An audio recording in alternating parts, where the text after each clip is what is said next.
What's going on, you guys? Hey, welcome back to my channel. I wanted to do some updates on the General Lee today. I know it's mostly just updates. I'm not the type of guy like my buddy Dave from Rust Bucket Restorations.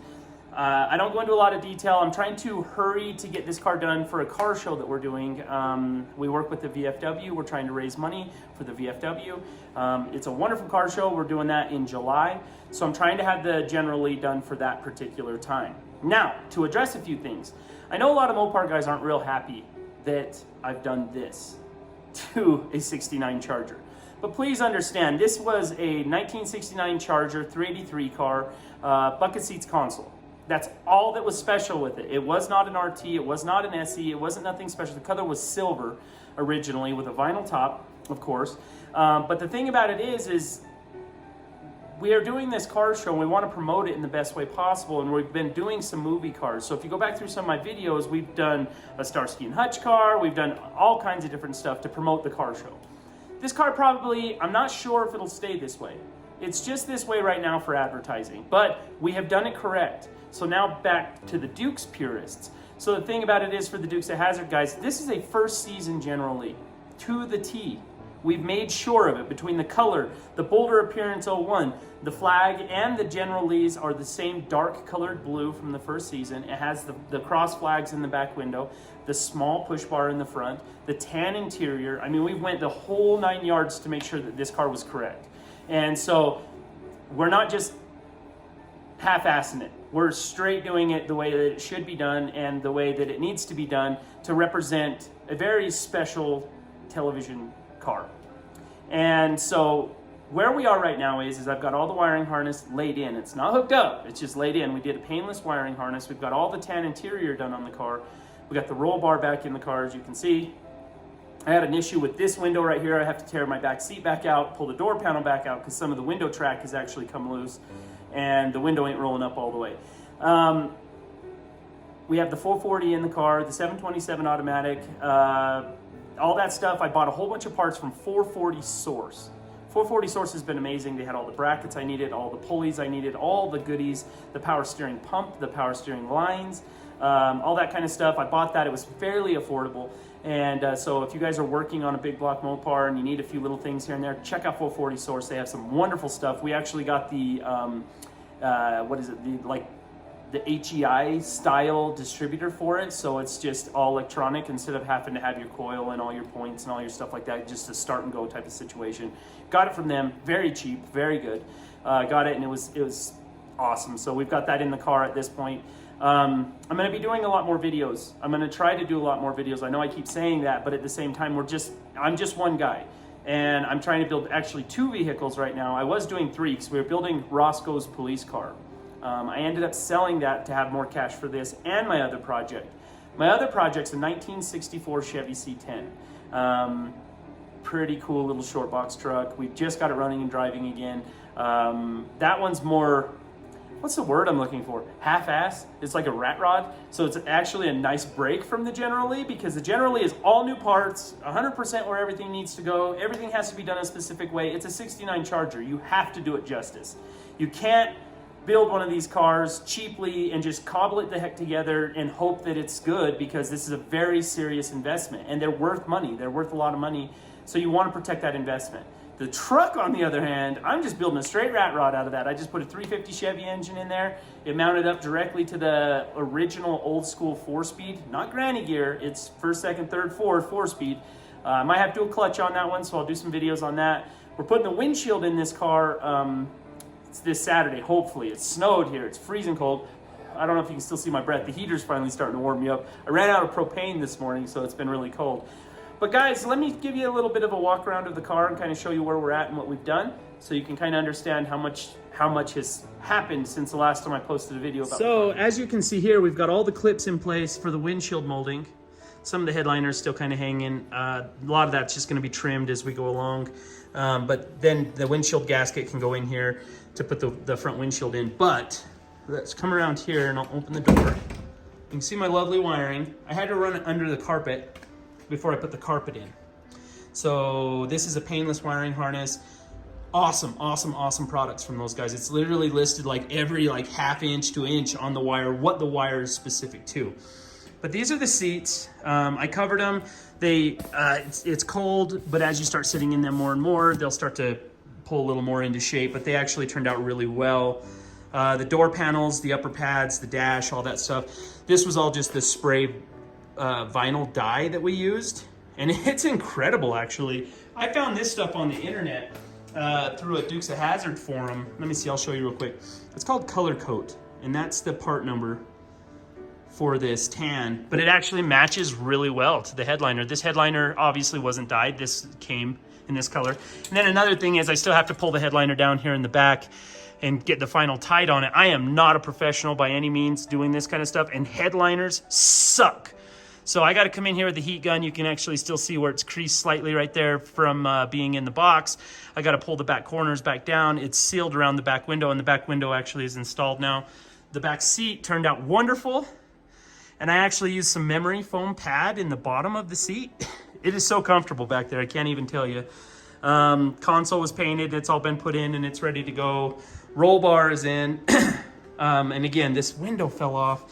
And if you actually look down in here, you can kind of see the guy right there that came off. Yeah, pain. It's a pain, because now I have to rip a bunch of that out, and it's not easy with the roll bar in there.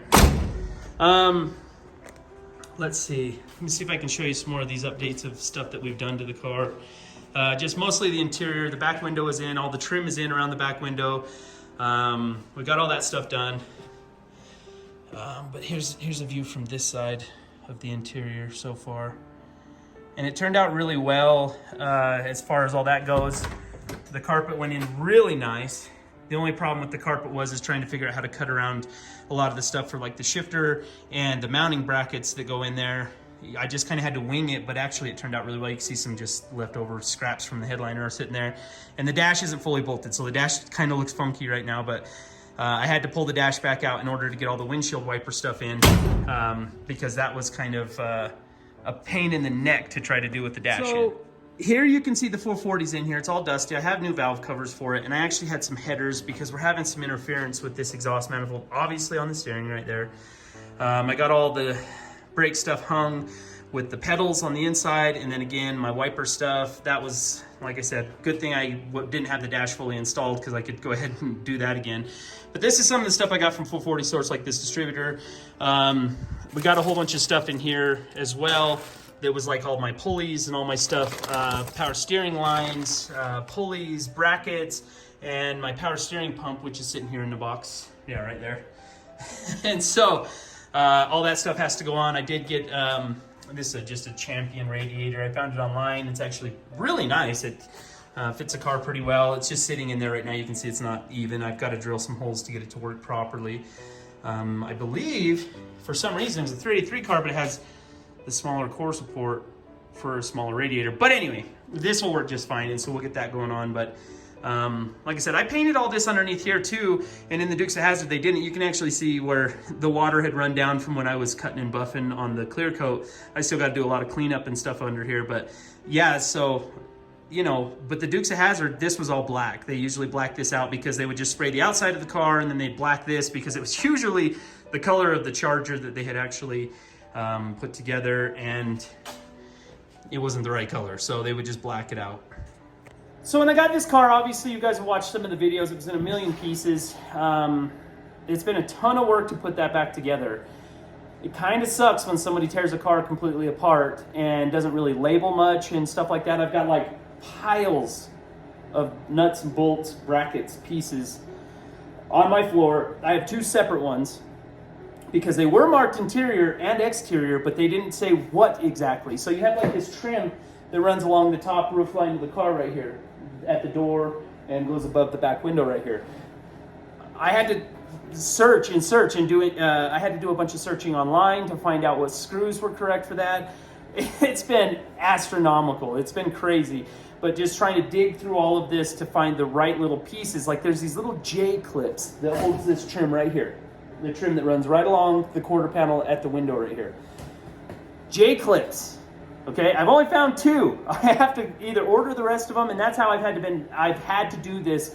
Like with the headliner, there's these little clips that go in the roof that hold the bows, right? I had to order all those.